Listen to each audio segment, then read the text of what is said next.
Moments after the news broke, Bill Cosby collapsed. His team said it was shock, but insiders say it was something far deeper. The death of Malcolm-Jamal Warner didn't just rattle fans. It shook the man who once called him like a son. What did Cosby know, and why did his reaction send shock waves through his private circle? Stick around, because what happened behind those prison walls after Cosby heard the news is something you're not going to believe. Malcolm-Jamal Warner, the face we all knew and loved as Theo Huxtable on The Cosby Show, tragically passed away in a way that left millions in disbelief. But when word reached Bill Cosby, the man who had mentored him both on and off the screen, the reaction was something no one saw coming. According to a close prison insider, Cosby reportedly fainted upon hearing the news. An emotional and physical collapse that raised more questions than answers. Now the world is asking, was it just grief, or was it guilt, memories, or something he had been hiding for years that finally caught up to him? In this video, we're diving deep into what really happened in those first moments after Cosby received the devastating news.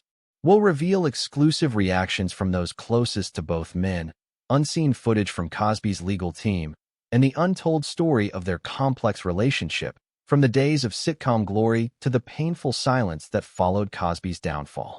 We'll also explore the powerful emotional bond between Bill and Malcolm-Jamal that most people never saw, and why for Cosby this tragedy may have been the final emotional blow.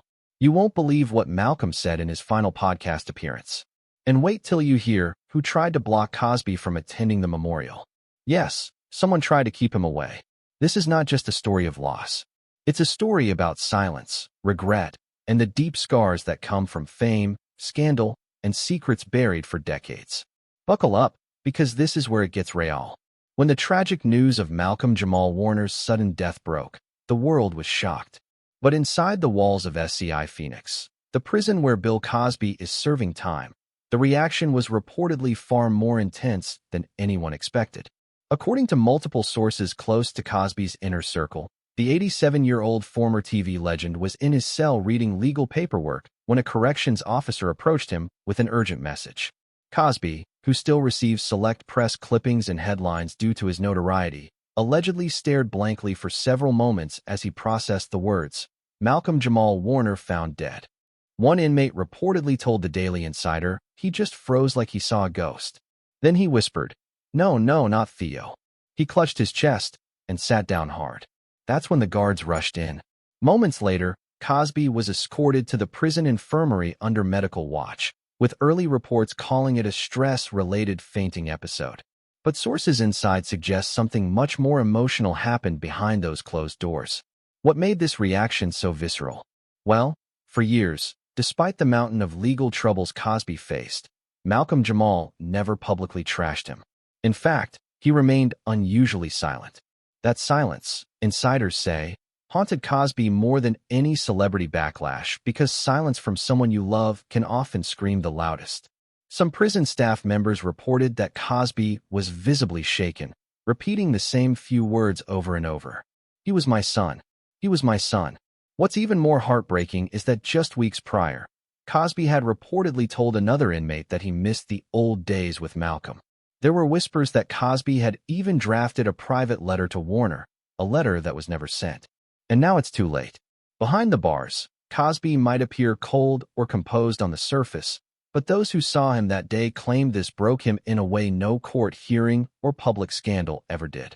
From the moment The Cosby Show premiered in 1984, the chemistry between Bill Cosby and Malcolm-Jamal Warner was undeniable. On screen, they played father and son, Dr. Cliff Huxtable and Theo.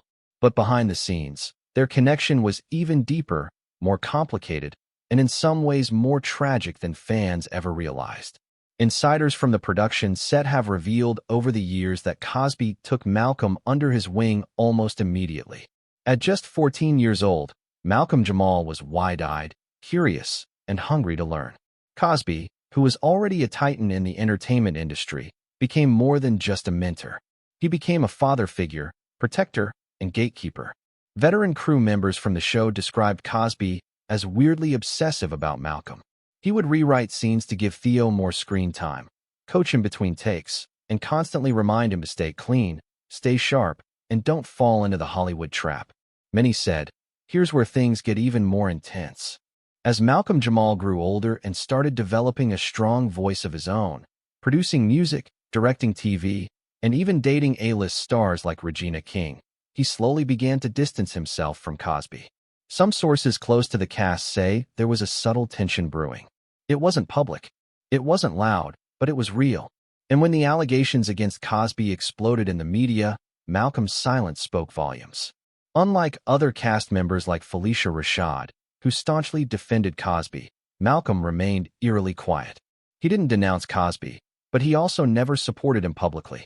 During interviews, he dodged questions with short phrases like, "It's complicated," or "I'll just leave it at that." That silence, according to those close to Cosby, hurt more than anything else. A longtime friend of Cosby's allegedly told Blacker Report, "Bill used to say, 'I taught him everything. Why won't he pick up the phone?'" That bond, once unshakable, had cracked under the weight of scandal, shame, and perhaps disappointment. Yet, even in the absence of reconciliation, there was love. That's why Cosby's reaction to Malcolm's death wasn't just shock, it was heartbreak. Because for Cosby, Theo wasn't just a character. He was his son, a son he never truly got to say goodbye to. When news broke of Malcolm-Jamal Warner's shocking death, one of the first names to trend alongside his was Regina King. And it wasn't random. These two shared a deep, intensely private relationship that had long been the subject of rumors, speculation, and heartbreak. For years, fans saw them as the quiet power couple of Black Hollywood. They started dating in the early 2010s, a match many described as soul level.